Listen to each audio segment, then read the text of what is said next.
Está no ar, hein, parceirinho? Irmão, está no ar mais um giro de notícias da Amo Vasco TV. Parceiro, aquele canal você já sabe, né? Eu sei que sabe, mas tem gente que não sabe, tá chegando aqui agora. Eu sou o Felipe Bigode, aqui é a Amo Vasco TV, canal que não tem fake news, não tem sacanagem com você. São vídeos mais curtos, tá? Com as principais notícias do dia no nosso Vasco da Gama. Você chega curtindo o vídeo, comentando e se inscrevendo no canal. Claro, se você não estiver inscrito, para dar aquela moral pro Bigode toda vez que você curte e comenta, o YouTube joga o vídeo para mais vascaínos e isso ajuda o canal a crescer. Parceiro, ontem fui pego de surpresa, programa da Sport TV, Boleiragem, Roger Flores, Caio Ribeiro, a galera tava lá, com o Alexandre Matos, ex-diretor executivo de futebol do Vasco. Primeira vez que o Alexandre Matos estava ali falando com a imprensa, e ali é um papo mais descontraído e tal, né? Fiquei observando para saber o que ele iria falar do Vasco, né? Senti ele bem sem graça, né, maluco? Pô, o cara que foi tido aí como um dos melhores, se não o melhor diretor executivo de futebol do Brasil. Excelente passagem pelo Cruzeiro, excelente passagem pelo Palmeiras, excelente passagem pelo Atlético Mineiro. Sai demitido do Vasco, irmão, 100 dias de trabalho, demissão, tava sem gracinha e tal.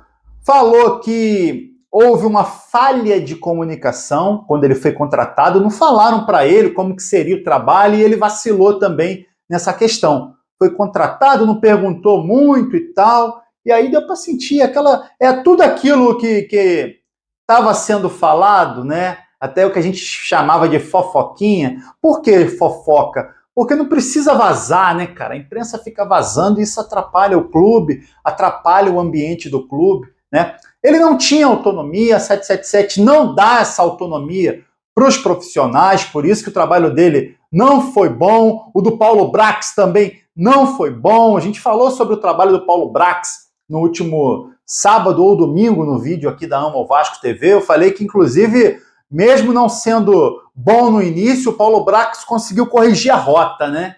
Porque agora a gente vai ter que corrigir de novo a rota, mas, por enquanto, sem o diretor executivo de futebol, né? Alexandre Matos confirmou que teve alguns desentendimentos com o Medel, por exemplo, né? Mas era aquele negócio de desgaste mesmo do dia a dia.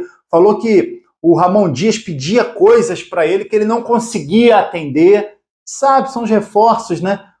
A comissão técnica pede os reforços e a 777 não libera. Irmão, e agora é aquilo que a gente já está prevendo. Vai colocar um diretor executivo que atenda mais, né, os anseios da 777, né? O cara vai estar ali controlando as coisas no Brasil, mas a gente já sabe, não terá autonomia. O diretor executivo de futebol da Vasco SAF não tem autonomia, porque a 777 não dá autonomia para o profissional. Enfim, Alexandre Matos agora é página virada, tá? Página virada no Vasco. Vamos observar aí quem que vai chegar para ser esse novo diretor executivo de futebol. Precisa também trazer um supervisor de futebol, porque o Paulo Pelaípe se mandou também, depois que o Alexandre Matos saiu, tá? E é aquilo que eu falei, que venho falando, o tempo é curto, tá?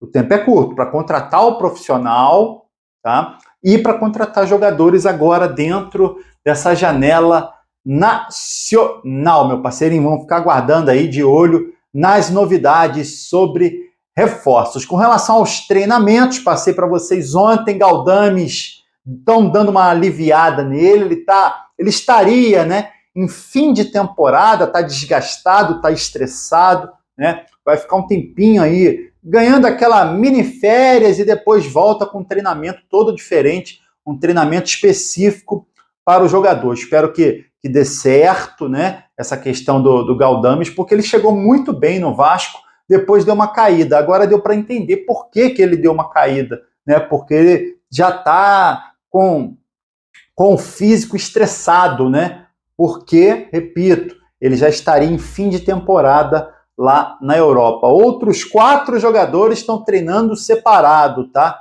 É o caso dos 2 laterais, Paulo Henrique e Piton, tá? Eles não estão lesionados, mas eles estão com incômodos na musculatura. 2 laterais correm o tempo todo, né, cara? Vão e voltam. Então, estão com algumas reclamações aí no departamento médico, né? Nada de lesão, só incômodos, tá? Então, estão recebendo um treinamento diferente, tá? De fortalecimento e tal. São os casos também do Zé Gabriel e do Rossi. Cara, o Rossi, depois que ele se machucou no ano passado, nunca mais, né? Esse ano não entrou em forma, agora tá com incômodo na musculatura, não é lesão, mas é incômodo.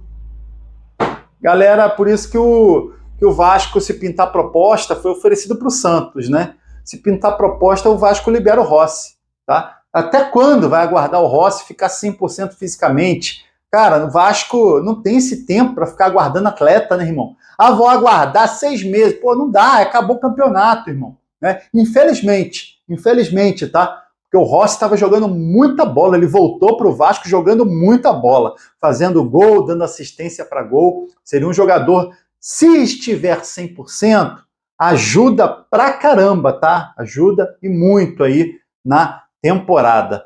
Seguinte, irmão, destaque do treinamento dessa semana é do Matheus Carvalho. Matheus Carvalho, destaque em finalizações. Pô, cara, eu torço para que esse Matheus Carvalho deslanche, né? Ele fez algumas boas partidas esse ano no Campeonato Carioca, né? Depois deu mole, foi expulso no primeiro jogo da semifinal, e aí não jogou o segundo jogo da semifinal. O Vasco, inclusive, estava carente nessa posição ali de meio de campo, não conseguimos acertar o meio de campo.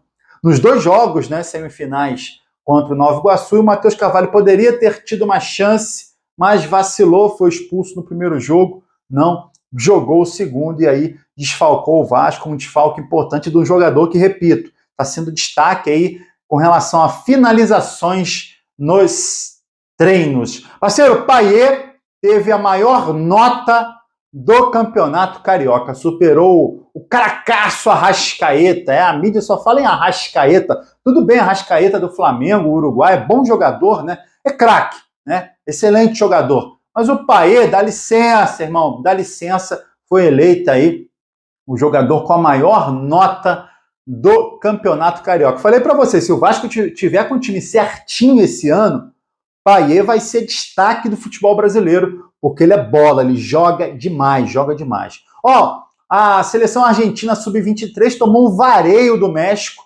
3-0, o Sforza era titular, era inclusive o capitão, a imprensa criticando muito o volante do Vasco, o jovem volante do Vasco, é importante falar isso, e aí cai naquilo que eu sempre falo para vocês, ó, o jovem, ó. O jovem oscila, né? Vai ter partida que o Sforza vai jogar demais, vai ter partida que o Sforza não vai jogar nada, e é isso aí, a gente vai ter que ter paciência com as jovens promessas, por isso que eu sempre falo, 777, faz uma estrutura experiente primeiro, contrata jogadores experientes, jogadores de 30 anos, 30 e poucos anos, faz uma base, aí depois vai encaixando os garotos, é mais fácil para os garotos, para desenvolver, ajudar a desenvolver esses garotos, e aí sim vender. Não dá para ficar pensando só em trazer jovem, achar que ele vai jogar bem e vai vender depois. Essa camisa aqui pesa. Aqui não é Red Bull Bragantino, não, com todo respeito ao Bragantino, tá? A camisa é muito pesada, time de massa, tá? Então não adianta só colocar o jovem, porque não vai.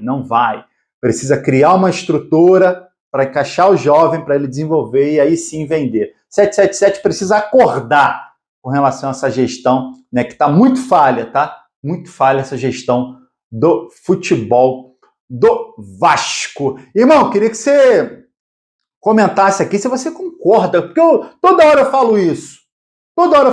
Precisa de um elenco mais experiente para depois encaixar os jovens. Tô falando besteira, irmão? Você acha que não deveria ser assim? Deixa a sua opinião aqui nos comentários, ó, e aí você curte o vídeo e se inscreve na Amo Vasco TV para dar aquela moral. Pro bigode eu tô indo nessa, tá? Valeu! Saudações vascaínas!